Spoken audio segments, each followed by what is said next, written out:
야고보서 1장 19절부터 21절까지 말씀, 저와 여러분들이 한 절씩 교독하겠습니다. 저부터 읽겠습니다. 내 사랑하는 형제들아, 너희가 알지니 사람마다 듣기는 속히 하고 말하기는 더디하며 성내기도 더디하라. 사람이 성내는 것이 하나님의 의를 이루지 못. 함께 읽습니다. 그러므로 모든 더러운 것과 넘치는 악을 내버리고 너희 영혼을 능히 구원할 바 마음에 심어진 말씀을 온유함으로 받으라. 아멘. 오늘은 우리 듣기는 속히 하고 성내기는 더디하라 라는 주제를 가지고 하나님의 말씀 함께 나누겠습니다. 우리 1장 19절 말씀 우리 함께 읽겠습니다. 시작. 내 사랑하는 형제들아, 너희가 알지니 사람마다 듣기는 속히 하고 말하기는 더디하며 성내기도 더디하라. 자, 여기서 말씀하시는 내 사랑하는 형제들, 오늘 야고보서를 보면 이 내 사랑하는 형제들아 라는 이 말씀이 반복적으로 나오는 것을 우리가 보게 됩니다. 이 사람들은 누구인가? 야고보서 1장 1절, 하나님과 주 예수 그리스도의 종 야고보는 흩어져 있는 12지파에게 문안하노라. 자, 흩어져 있는 12지파를 의미합니다. 신약 성경에서 이스라엘 또는 12지파는 문자적으로 이해하든지 아니면 문맥적으로 이해를 해야 합니다. 그것에 따라 서로 다른 의미를 지니게 됩니다. 자, 신약 성경에서 12지파 또는 이스라엘 또는 아브라함의 후손이 문자적으로 사용되어질 때에는 이스라엘 민족을 의미합니다. 유대인을 의미하는 것이죠. 그러나 신약 성경 대부분에서는 문맥적으로 이 단어가 사용되어집니다. 그리스도인 또는 교회를 의미하는 그런 표현으로 이스라엘 또는 12지파가 사용되어지는 것이죠. 그러므로 지금 흩어져 있는 12지파, 이거는 유대인들을 의미하는 것이 아니라 유대인들의 박해를 피해 지금 전역으로 흩어져 있는 유대인 그리스도인들을 의미합니다. 그러므로 넓은 의미에서 볼 때 이 흩어져 있는 12지파는 현재 고난과 시련 가운데 있는 모든 그리스도인들을 지칭하는 그런 의미로 우리가 해석을 하게 되는 것이죠. 지금 야고보는 그리스도인들이 당하고 있는 여러 가지 시련의 의미와 목적이 무엇이고, 그리고 그 모든 시험들을 통과해서 우리가 모든 것에 온전하고 구비하여 조금도 부족함이 없는 그런 형통한 그리스도인의 삶을 살아가기 위한 그런 구체적인 삶의 지침, 구체적인 지혜의 말씀을 우리에게 가르쳐주고 있는 것입니다. 저는 우리가 지난 한 달간 우리가 야고보서 말씀을 묵상을 했는데, 공부를 했는데, 먼저 간략하게 요약을 하고 그리고 오늘 본문을 이어가도록 하겠습니다. 첫 번째, 야고보가 우리에게 가르쳐주는 여러 가지 시련을 당하고 있는 우리 모든 그리스도인들이 반드시 따라야 할 구체적인 삶의 지침, 지혜. 첫 번째, 여러 가지 시험을 당하거든 온전히 기쁘게 여기라. 2절 말씀 함께 읽겠습니다. 시작. 내 형제들아. 이게 첫 번째 우리가 기억해야 할 지혜예요. 이게 삶의 지침, 명령입니다. 우리가 여러 가지 시련을 당하게 되거든 그것을 슬픈 일로 받아들이지 말고 기쁜 일로 받아들이라. 이게 첫 번째입니다, 여러분. 우리가 기쁜 일을 당하면 어떻게 하죠? 서로? 축하하죠. 그렇게 축하하라는 거예요, 서로. 시련 당하셨군요. 축하합니다. 서로 축하하라는 거예요. 이게 지금 하시는 말씀입니다. 물론 시험을 당한 사람에게 축하합니다. 그러면 이게 마음의 상처가 될 수 있죠. 이거는 무슨 의미냐면 이 시련을 바라보는 관점의 싸움에서 이겨야 된다라는 거예요.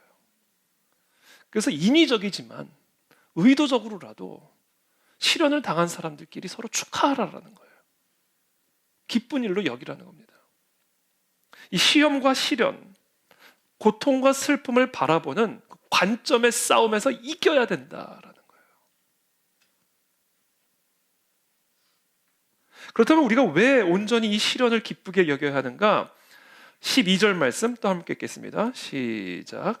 시험을 참는 자는 복이 있나니 이는 시련을 견디어낸 자가 주께서 자기를 사랑하는 자들에게 약속하신 생명의 면류관을 얻을 것이기 때문이라. 두 번째, 야고보가 우리에게 가르쳐주는 삶의 지침, 지혜. 시험을 참아야 복이 있다. 시험을 참으면 복이 있기 때문에 시련을 당하거든 서로 기뻐하라 얘기해요. 자, 시험을 참는 자는 복이 있다. 이것은 무엇이라고 말씀을 드렸죠? 시험을 통과하는 자에게 복이 있다. 그렇다면 시험의 목적은 무엇입니까? 시험의 목적은 내 안에 어떤 능력이 있음을 입증하는 거예요. 그게 모든 시험의 목적입니다. 운전면허 시험의 목적은 내가 운전할 수 있는 능력이 있음을 입증하기 위한 시험이에요. 모든 시험, 테스트의 목적은 내 안에 어떤 능력이 있음을 입증하기 위한 거예요. 그래서 그 시험을 통과하면, 그 능력이 있음을 입증하면 그 사람에게는 복이 주어진다.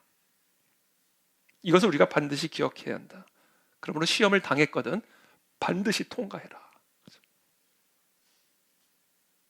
그렇다면 우리 안에 이 시험을 만났을 때 우리 안에 어떤 능력이 있음을 입증해야 하는가? 어떤 능력이 있음을 입증해야 복을 받는가?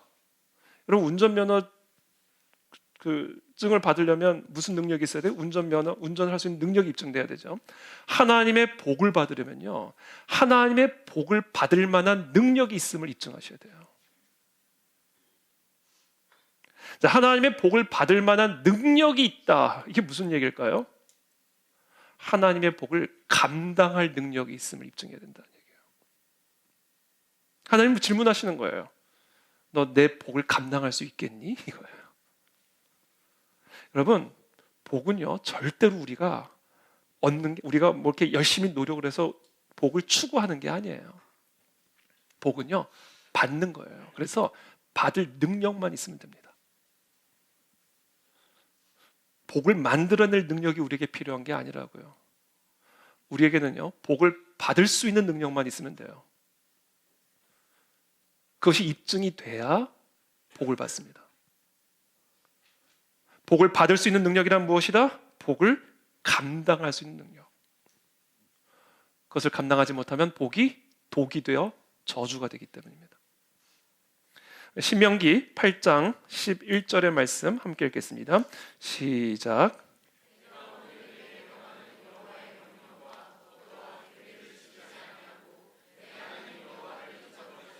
삼갈지어다. 복을 받아도 여호와를 잊어버리지 않을 수 있는 능력, 그게 복을 감당할 수 있는 능력이에요. 12절부터 14절 또 계속해서 읽습니다. 시작. 네가 먹어서 배부르고 아름다운 집을 짓고 거주하게 되며 또 네 소와 양이 번성하며 네 은금이 증식되며 네 소유가 다 풍부하게 될 때에 네 마음이 교만하여 네 하나님 여호와를 잊어버릴까 염려하노라. 먹어서 배가 부르고 아름다운 집을 짓고 거기서 거주를 하고 소와 양이 번성하고 은금이 증식이 될 경우에, 그와 같은 복을 받을 경우에 네 마음이 교만하여져서 더 이상 하나님 의지하지도 않고 기도하지도 않고 예배하지도 않고 말씀도 안 읽고 하나님을 그냥 완전히 잊어버릴까 염려하노라. 그러니까 우리는요, 우리가 복을 만드는 사람들이 아니라고요. 능력에 따라 누구는 이만큼의 복을 만들고 이 사람은 요만큼의 복을 만드는 사람들이 아니라고. 우리는요, 복을 받기만 하면 되는 사람들이에요. 그러니까 하나님 앞에서 우리가 입증해야 할 능력은 그 복을 감당할 수 있는 능력이 있음을 입증해야 된다는 얘기예요. 바꿔 말하면 은금이 증식이 되고 소유가 늘어나고 먹고 배불러도 동일하게 변함없이 요동치 않고 하나님만을 사랑하고 하나님만을 의지하고 하나님만을 예배하는 그런 복을 감당할 수 있는 능력이 있음을 입증해야 된다. 그게 바로 시험의 목적이에요. 저는 그 능력을 우리 모두가 갖게 되기를 축복합니다. 그래서 우리는 이 시험을 통과해야만 한다는 거예요. 그렇다면 그 시험의 과목은 무엇일까요?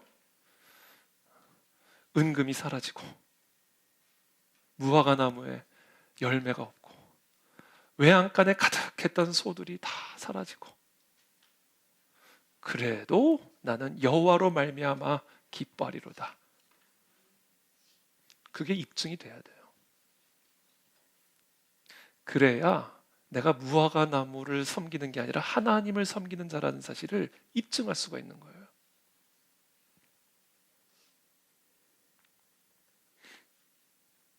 그렇다면 우리가 어떻게 그와 같은 능력을 입증할 수 있을까? 어떤 시련과 어떤 고통과 어떤 상황에서도 변함없이 하나님을 찬양하는 거예요. 요동함이 없이 하나님을 예배하는 겁니다. 요동함이 없이 오직 하나님으로 말미암아 기뻐하는 거예요. 그 요동함이 없는 예배, 그 요동함이 없는 하나님을 향한 사랑, 하나님은 그것을 보시고 그래 이제 네가 나의 복을 받을 능력이 준비되었다. 입증이 되는 거예요.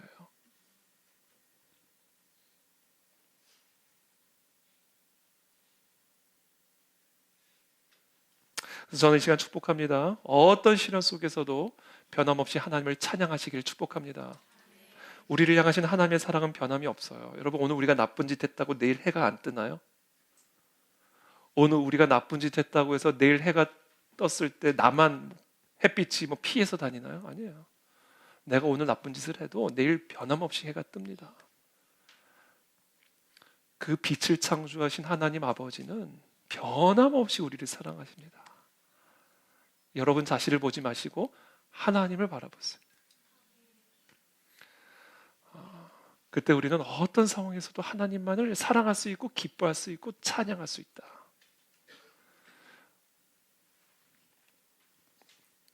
너를 향한 나의 사랑은 변함이 없다. 그러니 너도 변하지 마라. 이것이 모든 시험 안에 담겨져 있는 목적입니다. 셋째, 야고보가 우리에게 가르쳐주는 지혜입니다. 우리 15절, 16절 말씀 또 함께 읽겠습니다. 시작. 욕심이 잉태한 즉 죄를 낳아 죄가 장성한 즉 사망을 낳느니 내 사랑하는 형제들아 속지 말라. 그러시죠. 속지 마라. 절대로 속으면 안 된다. 여러분, 언제 우리 안에 욕심이 들어오는지 아세요? 나를 향한 하나님의 변함없는 사랑을 내가 불신할 때, 상황이 나빠지고 외양간에 소가 사라지고 모든 환경들이 내가 원치 않는 그런 어려운 상황들로 변화되어질 때, 그때 하나님을 향한, 그러니까 나를 향한 하나님의 사랑을 의심하기 시작하고 나를 향한 그 변함없는 하나님의 사랑을 내가 불신하기 시작할 때 어떤 마음이 들어오냐면 내가 나서야 되겠다. 내가 뭔가 수를 써야 되겠다. 이 생각이 들어오는 거예요. 여러분, 나를 향하신 하나님의 사랑에 대한 확신이 있으면요, 내가 나를 위해서 뭘 할 필요가 없어요. 하나님이 나를 기르시는데, 하나님이 모든 것, 전능하신 하나님이 모든 걸 다 알고 계시고 모든 것을 다 공급하시고 모든 것을 다 인도하시는데, 언제 욕심이 들어오냐면 나를 향한 변함없는 하나님의 사랑에 대한 의심과 불신이 들어오면 이제 내가 좀 일어서야 되겠네, 전화 좀 돌려야 되겠네, 좀 찾아가 봐야 되겠네, 그러면서 뭐가 들어와요? 욕심이 들어오는 거예요.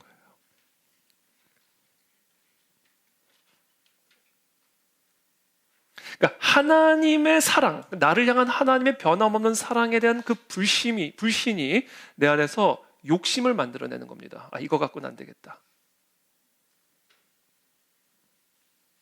그러니까 욕심의 뿌리는 하나님의 사랑에 대한 불신입니다. 나를 향한 하나님의 사랑에 대한 확신이 있으면 우리 안에 어떤 욕심도 있을 수 없어요. 자, 욕심의 뿌리는 하나님의 사랑에 대한 불신이기 때문에, 하나님의 공급에 대한 불신이요, 하나님의 인도하심에 대한 불신이요, 하나님의 지혜에 대한 불신이기 때문에 그 욕심은 반드시 하나님에 대한 거역과 불순종, 즉 죄를 낳습니다. 그리고 이 죄는 모든 것의 근원이 되시는, 만복의 근원이 되시는 하나님에 대한 거역이기 때문에 그 거역으로 인한 하나님과의 단절과 분리를 낳아 결국 생명과 단절되고 평강과 단절되고 기쁨과 단절이 되어 사망에 이르게 되는 거예요. 욕심이 죄를 낳고 죄가 사망을 낳게 되는데, 이 욕심의 뿌리가 뭐냐? 나를 향한 변함없는 하나님의 사랑에 대한 의심과 불신이에요.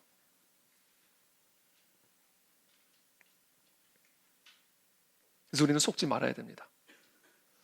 환경에 속으면 안 돼요. 지금 내가 느끼는 감정에 속으면 안 돼요. 환경과 감정과 아무 상관없이 하나님 우리를 사랑하십니다.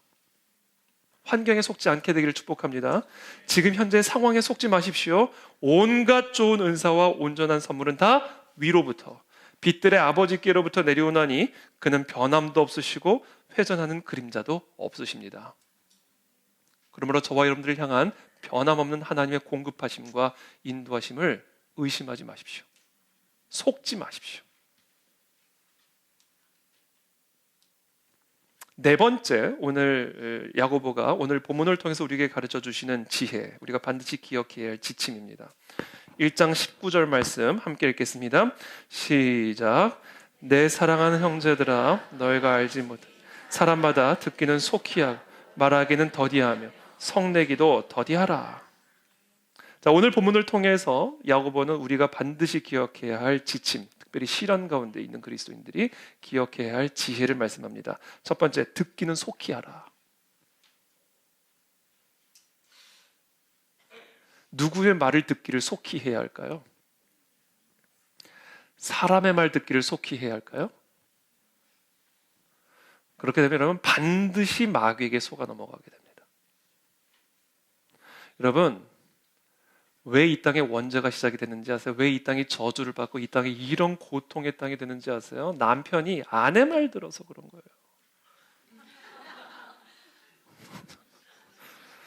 남편들이여 일어나라. 남편이 아내 말 들어서 그런 거예요. 아담에게 이르시되 네가 네 아내의 말을 듣고 내가 네게 먹지 말라 한 나무의 열매를 먹었은즉 땅은 너로 말미암아 저주를 받고 너는 네 평생에 수고하여야 그 소산을 먹으리라. 여러분, 아내든 남편이든 배우자는 우리 모두를 돕는 배필로 하나님이 붙여주신 분이죠. 아내 안에 남편 안에 놀라운 지혜가 있다는 것을 부정할 사람은 한 사람도 없습니다. 그러나 단 조건이 있어요. 그것은 하나님께서 아내의 입에, 남편의 입에 하나님의 말씀을 담아주셨을 때만이에요.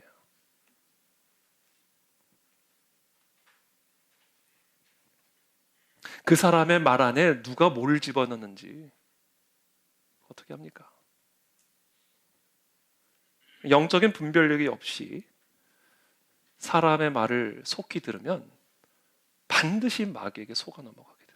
그것이 설령 아내의 말이라 할지라도, 그것이 설령 남편의 말이라 할지라도, 그것이 설령 내가 진짜 신뢰하는 내 멘토의 말이라 할지라도,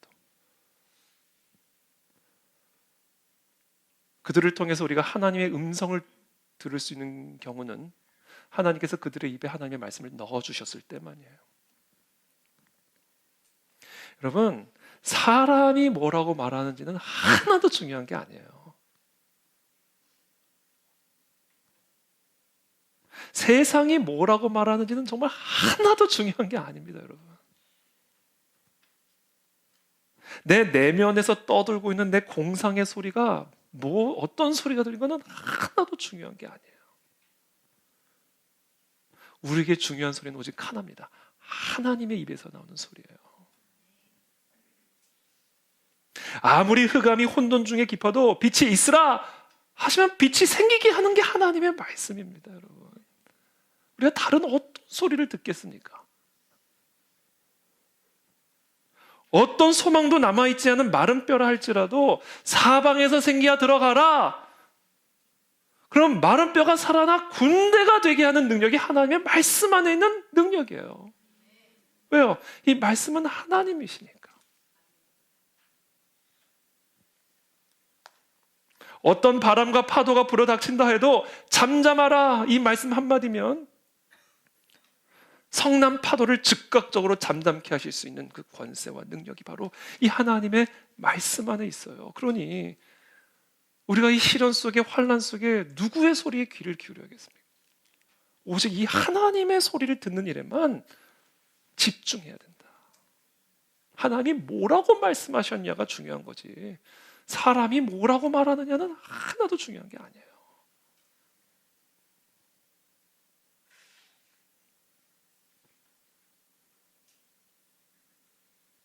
열왕기상 17장에 보면요, 기근이 임하죠.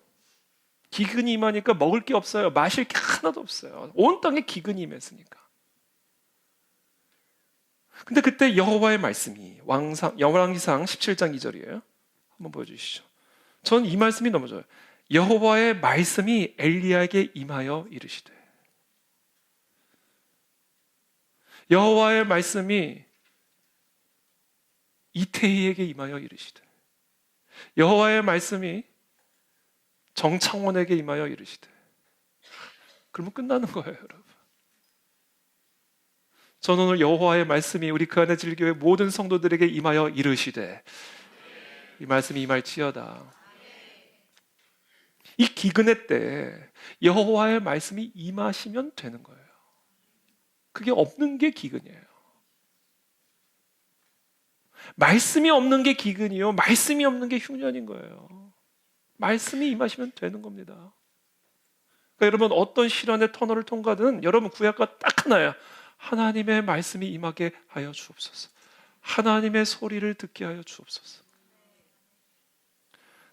엘리야에게 뭐라고 말씀하세요? 너는 여기서 떠나 동쪽으로 가서 요단 앞 그리 시냇가에 숨고 그 시냇물을 마시라.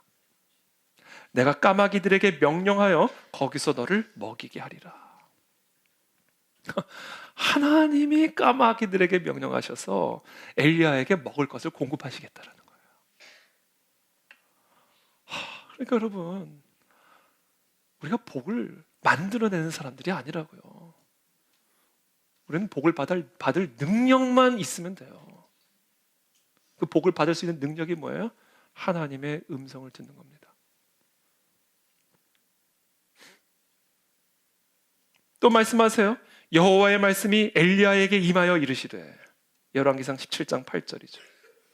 너는 일어나 시돈에 속한 사르밧으로 가서 거기 머물라. 내가 그곳 과부에게 명령하여 네게 음식을 주게 하였느니라. 바로 전에는 까마귀들에게 명령하시더니 이제는 기근의 때에 과부에게 명령하시겠다는 거예요. 과부에게.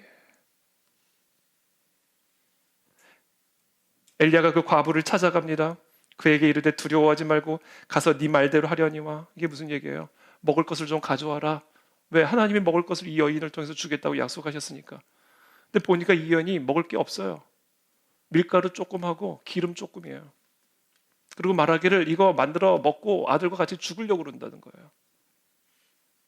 근데 엘리야는 그 여인에게 하나님의 말씀을 그대로 전합니다. 먼저 나를 위하여 작은 떡 한 개를 만들어 가져오고 그 후에 너와 네 아들을 위해 만들라. 그러면서 이렇게 말씀하세요. 이스라엘의 하나님 여호와의 말씀이 나 여호와가 비를 지면에 내리는 날까지 그 통의 가루가 떨어지지 아니하고 그 병의 기름이 없어지지 아니하리라 하셨느니라. 그래서 이 과부가 가서 엘리야의 말대로 하였더니, 여러분, 이게 엘리야의 말이어서가 아니에요. 하나님이 엘리야를 통해서 하신 말씀이기 때문이에요. 그랬더니 그와 엘리야와 그의 식구가 여러 날 먹었으나 여호와께서 엘리야를 통하여 하신 말씀 같이 통의 가루가 떨어지지 아니하고 병의 기름이 없어지지 아니하니라. 여러분, 하나님의 음성을 듣게 되기를 축복합니다. 네가 다 나음을 얻었느니라. 이 말씀이 임하게 되기를 축복합니다. 여러분, 이 소리를 들으시면 돼요. 그 소리에만 귀를 기울이십시오. 다 끝났느니라. 들으세요. 하나님의 말씀이 있습니다. 통독을 하는 가운데 그 은혜를 누리라는 거예요. 설교를 듣는 가운데 그 은혜가 임하기를 기도한다라는 겁니다. 그래서 중보기도 해야 된다는 거예요. 왜냐하면요, 우리가 여기 아무리 많은 사람이 모여서 얼마나 뜨거운 예배를 드리든 지금 살아계신 하나님의 말씀을 대언하는 이 시간, 이 말씀이 여러분들의 마음밭에 떨어지지 못하도록 마귀가 회방을 놔버리면 아무 의미도 없는 거예요. 지금 우리가 하는 이 모든 게 결국은 이 말씀을 통해 성령의 음성을 들어야 되는 거거든요. 저는 축복합니다. 저와 여러분들이 통독을 하는 가운데 저와 여러분들의 마음의 고막에 임하는 하나님의 소리를 듣게 되기를 축복합니다. 그러면 끝나는 거죠. 백부장이 자신의 하인이 중풍병에 걸렸어요. 그래서 예수님에게 찾아와서 우리 집에 오셔서 우리 하인을 좀 고쳐주십시오. 예수님이 말씀하시죠. 내가 가서 고쳐주리라. 그랬더니 이 백부장이 뭐라고 말씀하시냐면 이렇게 말씀하세요. 8절에 마태복음 8장 8절입니다. 백부장이 대답하여 이르되 주여 내 집에 들어오심을 나는 감당하지 못하겠사오니 다만 말씀으로만 하옵소서. 그러면 내 하인이 낫겠사옵나이다. 말씀만 하시면 된다라는 거예요. 예수님이 너무 놀라셨어요. 10절에 예수께서 들으시고 놀랍게 여겨 따르는 자들에게 이르시되 내가 진실로 너희에게 이르노니 이스라엘 중 아무에게서도 이만한 믿음을 보지 못하였노라. 여러분, 이게 믿음입니다. 어떤 깊은 흑암 가운데 있든 하나님의 음성을 듣게 되기를 축복합니다. 그것에 모든 촉각을 기울이시기를 축복합니다. 듣기는 속히 하라. 그 의미예요. 두 번째 말씀하시죠. 듣기는 속히 하고 그 다음 뭐 하라?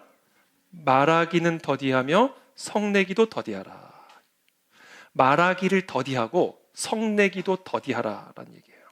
여러분, 시련 가운데 있을 때 저와 여러분들은 특별히 말을 주의해야 합니다. 왜냐하면 시련과 고난은 우리의 마음을 힘들게 만들고요, 우리의 마음을 지치게 만들고 때로는 우리의 마음을 화나게 만들기 때문에 사실 별것 아닌 일에도 쉽게 짜증이 나고 화가 나게 됩니다. 그리고 내 마음 안에 있는 이런 화는 내 말을 통해서 표출이 되고 폭발을 하게 되기 때문에 우리는 특별히 이 시련의 때 말을 주의해야 된다. 그래서 이 시련의 때 우리의 입은요, 마치 폭발 직전에 있는 그 화산의 분화구와 같아요. 그 연기가 모락모락 나는 거죠. 모락모락. 거기서 확 하면 불이 확 나오는 거예요. 그러니까 이 말하기를 더디하며 성내기도 더디하라, 이 말씀은 어떤 의미냐면 결국 이런 말씀이에요. 성내기를 더디하기 위해서 말하기를 더디하라 얘기해요. 너희 안에 있는 이 가득한 화를 제어하기 위해서 말을 제어해라. 왜냐하면 우리의 입을 제어할 때 우리의 화를 자동적으로 제어할 수 있기 때문이라는 말씀입니다.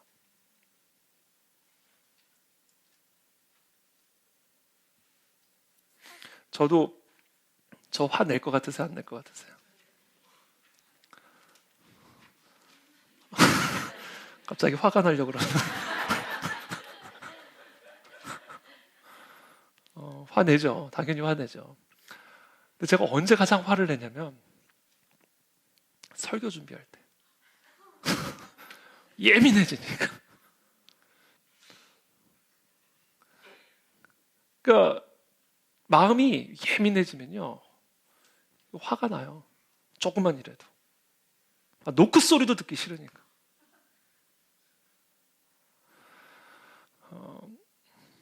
그래서 제가 제일 화를 잘 낼 때는, 평소엔 화를 잘 안 내요. 근데 가장 화를 낼 때가 금식 기도 준비하는데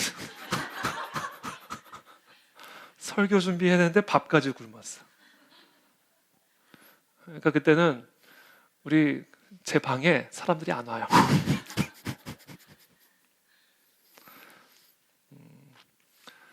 이게 우리가 그래서 이 화가 어떻게 이걸 처리할 것이냐는 너무 중요합니다. 너무 역설적이잖아요. 하나님의 음성을 막 들어야 되니까 짜증이 나는 거예요, 막. 되게 역설적인 거잖아요.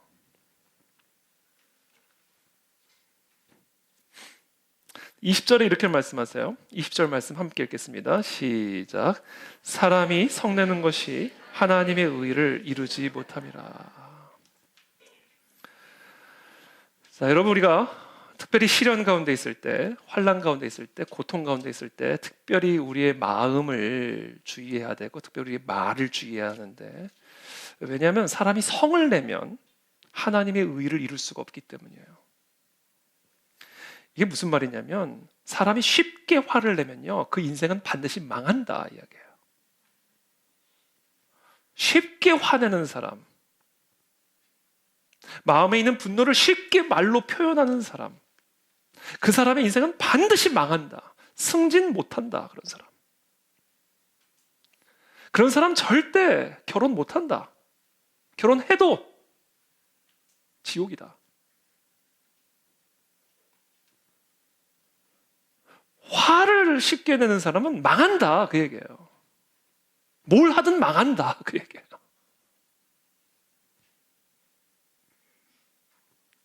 야고보서 3장 3절부터 6절까지의 말씀입니다. 함께 읽겠습니다. 시작. 혀는 곧 불이요 불의의 세계라. 혀는 우리 지추 중에서 온 몸을 더럽히고 삶의 수레바퀴를 불사르는 그 사르는 것이 지옥불에서 나느니라. 혀는 곧 불이라는 거, 불. 그러니까 우리의 마음 안에 있는 불이 혀를 통해서 뿜어진다라는 거예요. 근데 그렇게 우리가 혀를 통해서 그 화를 낼 때 우리 온 몸을 더럽힌다라는 거예요. 그래 여러분 화 한번 내보세요. 온 몸이 더럽혀진 느낌이에요. 뭐 어디 가서 막 씻고 싶어요. 삶의 수레바퀴를 불사른대요. 삶이 전진을 해나가야 되는데 수레바퀴가 있어야 삶이 전진을 하는데 이 불의 혀는 절제하지 못하는 이 성난 언어는 우리의 삶의 수레바퀴를 다 불살라버린대요. 어떤 불로? 지옥불로. 그래서 삶이 지옥이에요.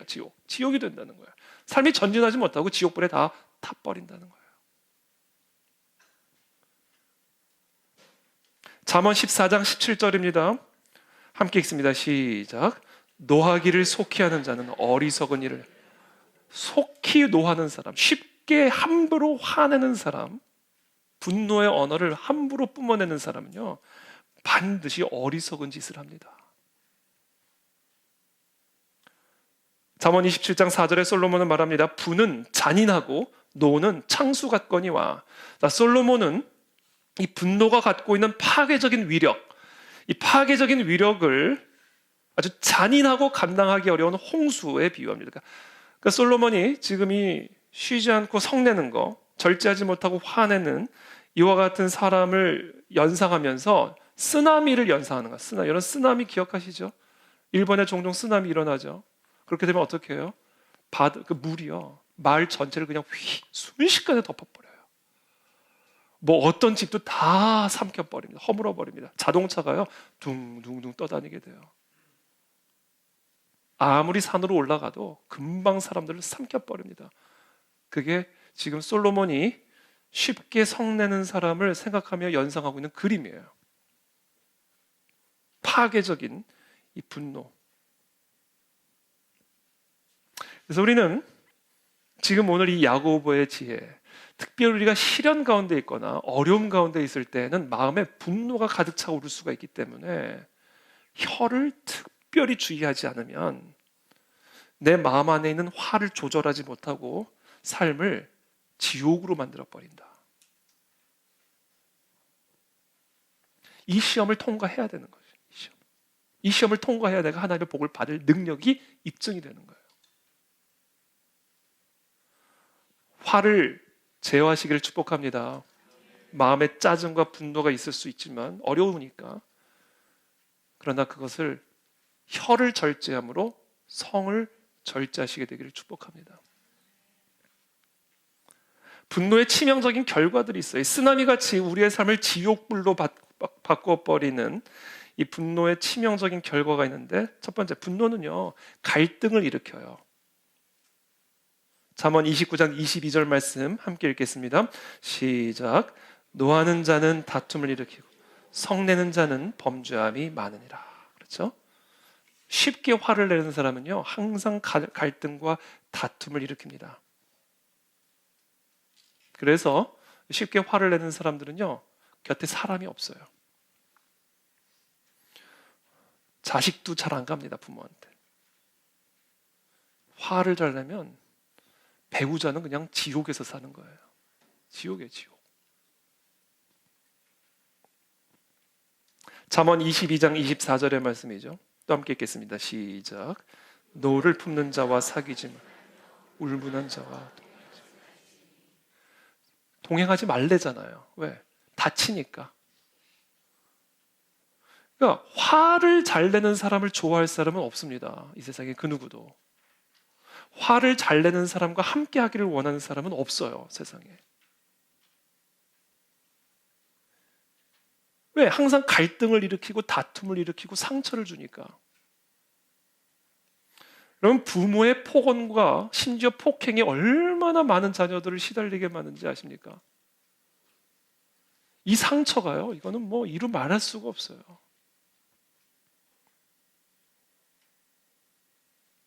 이 분노의 치명적인 결과예요.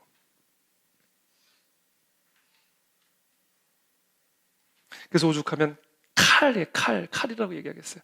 잠언 12장 18절 말씀 함께 읽겠습니다. 시작. 칼로 찌름같이 함부로 말하는 자가 있거니 지혜로운 자의 혀는 양약과 같으니라. 칼이래요, 칼. 화가 나서 하는 말, 그거는 칼이래요. 그래서 칼이 돼서 사람의 마음과 영혼을 확 찌른다는 거예요. 살인이에요, 살인. 그래서 예수님께서 산상수훈에서 이렇게 말씀하십니다. 마태복음 5장 21절 제가 읽어드릴게요. 옛사람에게 말한 바 살인하지 말라. 누구든지 살인하면 심판을 받게 되리라 하였다는 것을 너희가 들었으나 나는 너희에게 이르노니 형제에게 노하는 자마다 심판을 받게 되고 형제를 대하여 라가라 하는 자는, 이게 히브리 욕설입니다. 라가라 하는 자는 공회에 잡혀가게 되고 미련한 놈이라는 자는 지옥불에 들어가게 되리라. 살인이에요, 살인. 이게 이 분노의 파괴력이다. 그러므로 시련 가운데 있을 때 혀를 척하게 절제함으로써 마음의 화를 다스리지 않으면 그 사람은 절대 복받을 수 없다. 시험을 통과할 수 없다. 그래서 여러분, 저와 여러분들이 지금 당하고 있는 모든 시험을 통과하기 위해서 우리가 반드시 통과해야 되는 시험, 화를 조절하는 거예요. 화를 억제하는 겁니다. 화를 소멸시키는 거예요. 그 방법이 뭐다? 혀를 절제하는 겁니다. 이 분노를 적절하게 조절할 때 우리에게 어떤 은혜가 주어지는가? 잠언 15장 18절의 말씀 또 함께 읽겠습니다. 시작. 분을 쉽게 내는 자는 다툼을 일으켜도 노하기를 더디하는 자는 시비를 그치게 하느니라. 그렇죠? 이 분노를 적절하게 조절을 하게 되면 모든 갈등을 극복할 수 있는 힘을 갖게 됩니다. 이 갈등을 극복한다는 건 쉽지 않아요. 사람 간의 갈등, 사람 간의 다툼을 극복하는 건요, 이거 정말 쉬운 일이 아닙니다.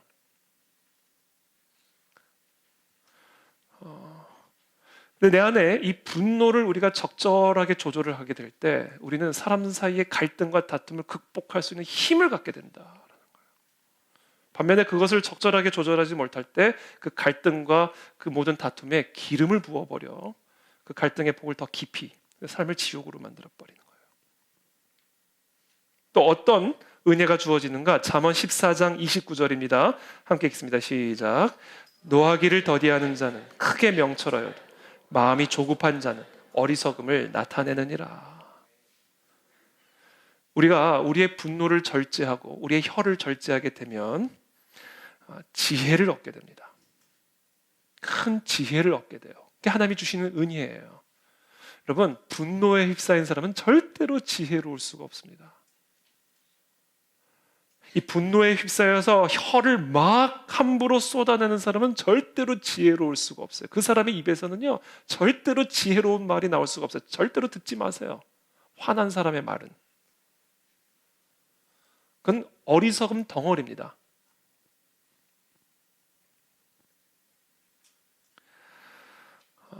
분노를 절제하는 혀, 여기서 지혜가 부어져요. 하나님이 지혜를 주세요, 그런 사람에게.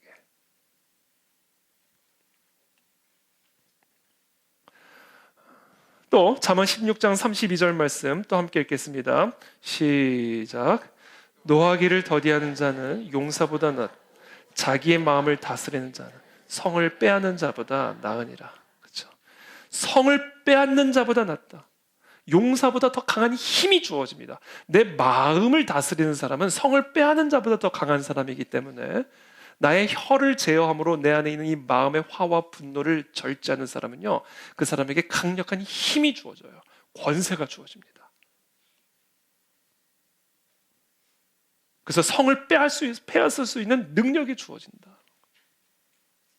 그래서 저와 여러분들이 이 화를 다스리는 자가 되지 못하면요, 절대로 큰 일을 할 수가 없습니다. 절대로 큰 일을 할 수가 없어요. 하나님의 사명을 감당할 수가 없습니다. 왜냐하면 힘이 없기 때문에. 화내는 사람이 힘 있는 것처럼 보이죠. 아니요, 화내는 사람처럼 약한 사람이 없습니다. 또 어떤 은혜가 주어지는가? 잠언 19장 11절의 말씀입니다. 시작. 노하기를 더디하는 것이 사람의 슬기요 허물을 용서하는 것이 자기의 영광이니라. 영광을 받아요. 야, 저 사람 분명히 지금 화가 났을 텐데, 근데 정확하게 화를 절제하는 혀, 그때 그 사람은 존귀함을 받습니다. 영광을 얻어요. 존경을 받게 되는 것이죠. 이게 하나님이 자신 안에 있는 분노를 절제하는 혀를 가진 사람에게 주시는 축복입니다. 저는 그런 은혜가 저 여러분들에게 있게 되기를 축복합니다. 특별히 다른 사람들이 나에게 분노할 때, 그때 그 분노에 대해서 내가 어떻게 반응하느냐는 매우 중요합니다. 다른 사람들이 나를 모독할 때, 다른 사람이 나를 비방할 때, 다른 사람들이 나를 무시할 때 내 안에 분노가 올라오죠. 화가 올라오죠. 그때 우리가 어떻게 그것을 반응하느냐에 따라 우리가 시험을 통과할 수 있느냐, 이거 반드시 통과해야 되는 시험이에요.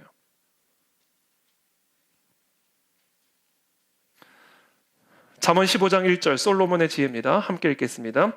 시작. 유순한 대답은 분노를 쉬게 하여도 과격한 말은 노를 격동하느니라. 상대가 거칠게 나올 때, 거칠게 반응을 하면요, 그거는 분노의 불에 기름 붓는 겁니다.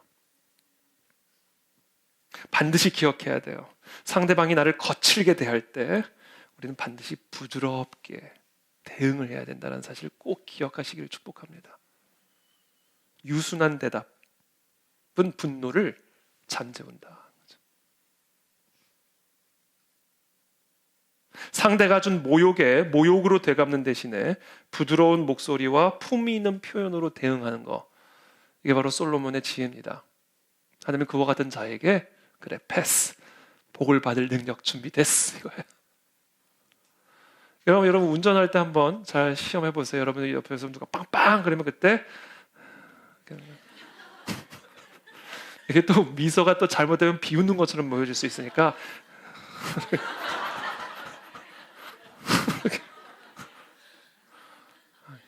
웃는 낯에 침 뱉을 사람은 없습니다.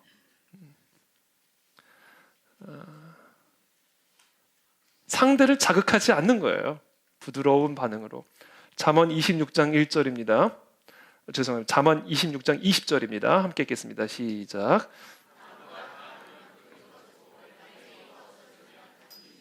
그렇죠. 말쟁이의 말쟁이가 더해지면요, 다툼은 배가 아니 10배, 100배로 커지게 되는 거예요. 그러니까 우리를 자극하는 그런 모독과 비판과 그런 상황들이 있을 때 나 한 사람이라도 침묵 할 때 그 모든 불들이 꺼지기 시작한다. 그 대신 우리는 뭘 한다? 입을 닫고 귀를 열어라. 이게 야고보의 오늘 가르침입니다. 말을 더디하고 귀를 열어라. 누구의 말에 귀를 열어라? 하나님의 음성에 귀를 기울여라. 잠잠히. 여러분, 이거 우리 모두가 다 훈련해야 될 거예요. 이게 우리가 복을 받기 위해서는 반드시 통과해야 하는 시험입니다. 화가 날 때, 내 안에 분노가 올라올 때, 기분이 나쁠 때, 기분이 상할 때, 그때 우리는 우리의 마음을 잠잠히 하고 말은 딱 묶어놓고 귀를 활짝 열고 하나님의 말씀에 귀를 기울이는 거예요. 이게 시험을 통과하는 방법입니다. 이게 하나님의 복을 받기 위해서 반드시 입증해야 하는 능력이에요.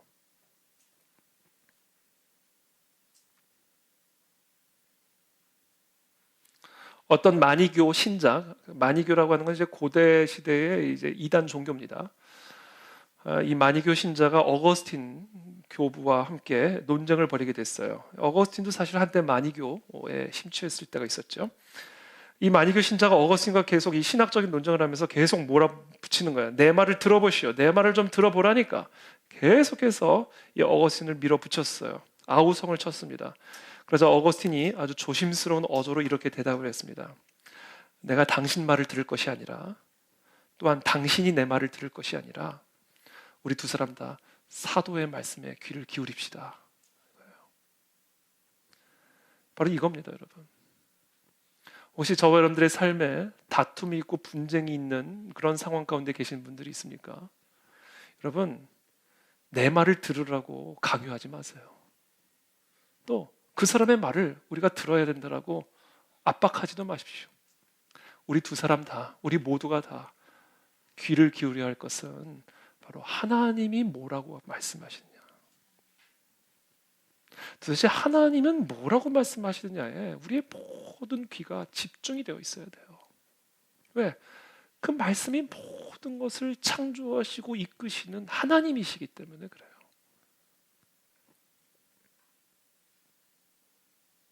그래서 야고보서 2장 21절에서 야고보는 말합니다. 함께 읽습니다. 시작. 그러므로 모든 더러운 것과 넘치는 악을 내버리고 너희 영혼을 능히 구원할 바 마음에 심어진 말씀 온유함으로 받으라.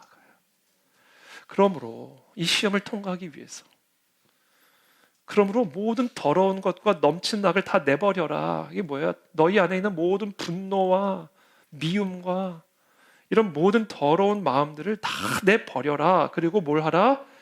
마음에 심어진 말씀을 온유함으로 받아라. 그게 너희의 영혼을 구원하는 하나님의 능력이다.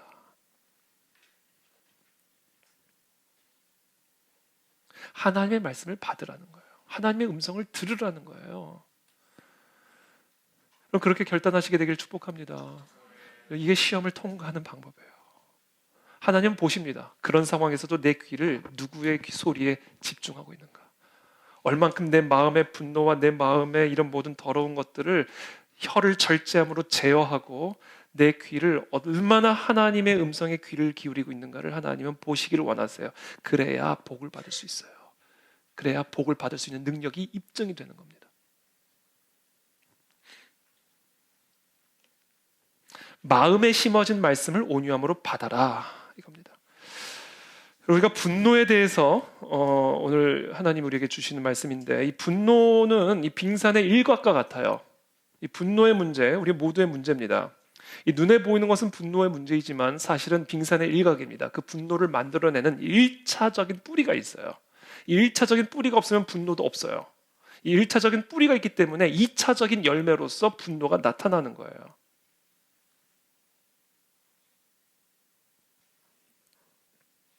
그럼 그 1차적인 뿌리가 어떤 거냐? 크게 세 가지입니다. 내 필요를 체험받지 못할 때 갖게 되는 상처가 분노를 만들어내는 뿌리예요. 내 안에 이런 필요들이 있는데, 그게 정서적인 필요든 물질적인 필요든 관계적인 필요든, 내 안에 이런 필요들이 있는데 그 필요들이 채워지지 못할 때 상처를 받게 되죠. 그 상처가 분노의 뿌리입니다. 이런 상처가 없으면 분노 없습니다. 이 상처가 있어서 분노가 나오는 거예요. 두 번째, 분노의 뿌리가 있습니다. 내가 어떤 이런 기대가 있는데 이 기대가 꺾일 때, 그 기대가 좌절이 될 때, 거기서 오는 상처로 분노가 올라오는 거예요. 셋째, 나의 이 자존심, 자존감, 이 자존감을 위협받을 때,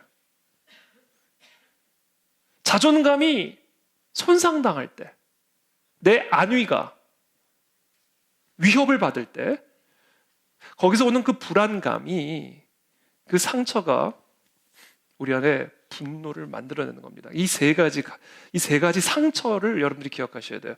이 세 가지 상처, 필요를 체험받지 못할 때 갖게 되는 상처, 어떤 기대가 있는데 그 기대가 꺾일 때 갖게 되는 그 좌절로 인한 상처, 자존감이 손상을 당하거나 내 안위, 안전이 위협을 받는 그런 불안함으로 말미암은 상처, 이 세 가지 상처가 내 안에 내재되어 있을 때 그게 결국은 마음의 더러운 것과 넘치는 악을 만들어내는 셈이 되는 거예요.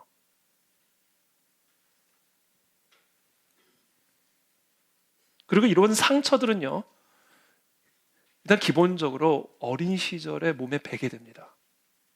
그래서 제가 아까 그 책도 소개해드린 거예요. 몸에 밴 그 상처, 어린 시절에 밴 상처, 어린 시절에 어떤 이유에서든 나의 필요가 체험받지 못함으로 말미암은 상처, 어린 시절에 어떤 기대가 꺾임으로 말미암아 갖게 된 상처, 어떤 자존감이 손상당하는 그런 어떤 상처,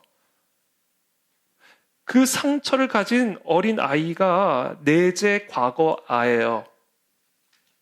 그게 내 속살, 그 성경에서는 속사람이라고 말하는 겁니다. 내 안에 내재되어 있는 과거의 아이, 그것을 성경에서는 속사람이라고 부르는 겁니다. 그게 있는 거예요. 그러니까 그 속사람이 치유되지 않은 상태로 쭉 성장을 하게 되면요, 분노의 사람이 됩니다. 분노의 사람이 돼요. 마음에 더러운 것과 넘치는 분노가 가득한 사람이 됩니다.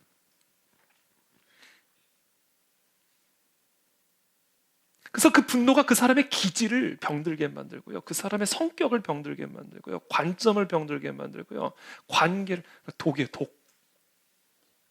그래서 그것을 품위 있게 잘 지키다가 어떤 상황이 되면, 조그만 자국이 되면 이 혀에서 독이 그냥 팍 발사가 되는 거예요.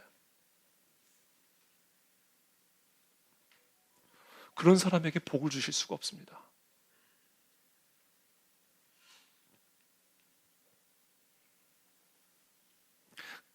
이 분노의 문제, 더 깊이 이 상처의 문제를 어떻게 해서든지 해결이 돼야 돼요. 그 방법을 야고보가 가르쳐 주시는 거예요. 너희 영혼을 그 모든 상처로부터, 그 모든 분노로부터, 그 모든 독으로부터 구원할 하나님의 말씀을 온유함으로 받아라. 하나님의 음성을 들으라. 내가 너의 산성이다. 내가 너의 공급이다. 내가 너의 남편이다. 내가 너의 아버지다. 너의 모든 필요는 내 안에 있고, 너의 모든 기대는 내 안에 있고, 너의 모든 자존감은 오직 내 안에 있다. 그 음성을 들으셔야 돼요.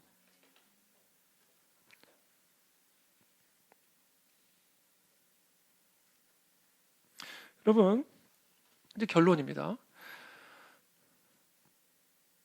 제가 오늘 서두에 나를 향한 하나님의 사랑, 변함없는 그 하나님의 사랑을 내가 인정하고 변함없이 나도 그 하나님을 사랑하고 찬양할 때 복을 감당할 수 있는 능력을 갖게 된다는 말씀을 드렸어요.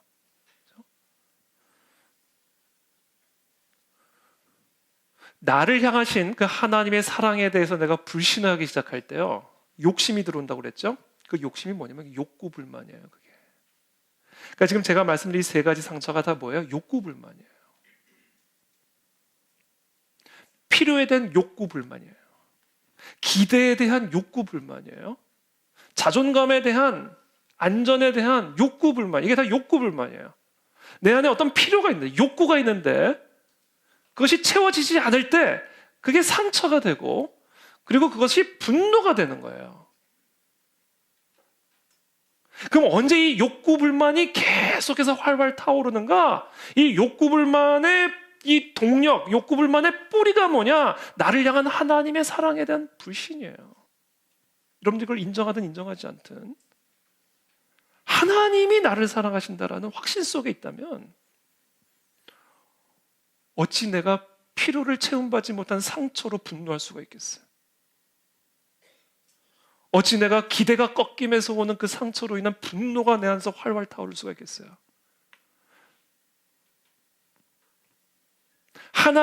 나를 향하신 하나님의 변함없는 사랑에 대한 불신이 있기 때문에 내 안에 욕심이 들어오는 것이고 욕구불만이 들어오는 거예요.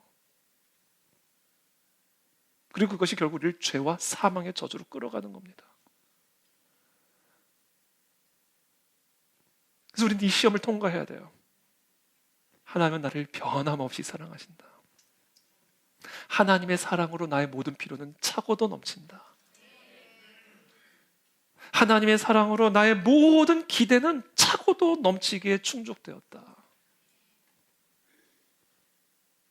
여러분을 바라보지 마십시오. 십자가를 바라보세요. 그때 모든 자존감의 문제는 해소가 되는 거예요.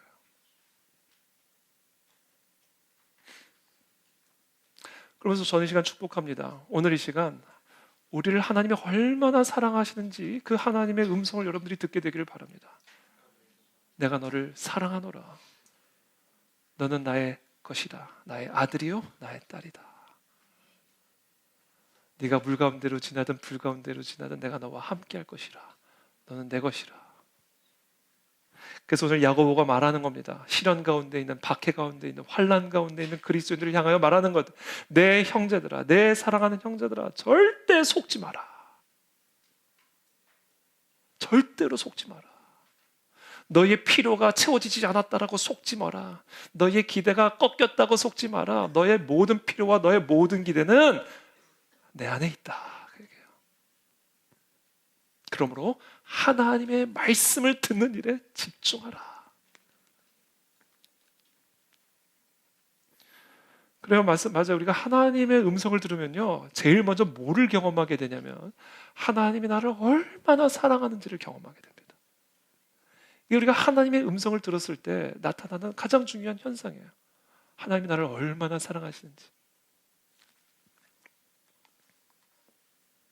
그래서 오늘 야고보가 말하는 겁니다. 아무리 힘들어도, 지금 아무리 기대가 꺾인 것처럼 보이고, 아무리 지금 필요가 채워지지 않는 상황 가운데 있다 할지라도 내 사랑하는 형제들아, 속지 마라. 온갖 좋은 은사와 온전한 선물은 다 위로부터, 빛들의 아버지께로부터 내려온다. 이 세상의 것에서 만족을 찾으려고 하니까 필요가 꺾였다고 생각하는 것이지, 하나님으로부터 오는 그 필요를 채워봐라. 거기서 진정한 만족이 나오는 것이고, 거기서 진정한 치유가 임하게 되는 것이고, 그때 비로소 우리는 무화과 나무에 소출이 없어도 하나님으로 말미암아 기뻐할 수 있는 사람이 되는 것이고, 외양간에 소가 없어도 하나님으로 말미암아 기뻐할 수 있는, 복을 받을 수 있는 사람이 되는 거예요.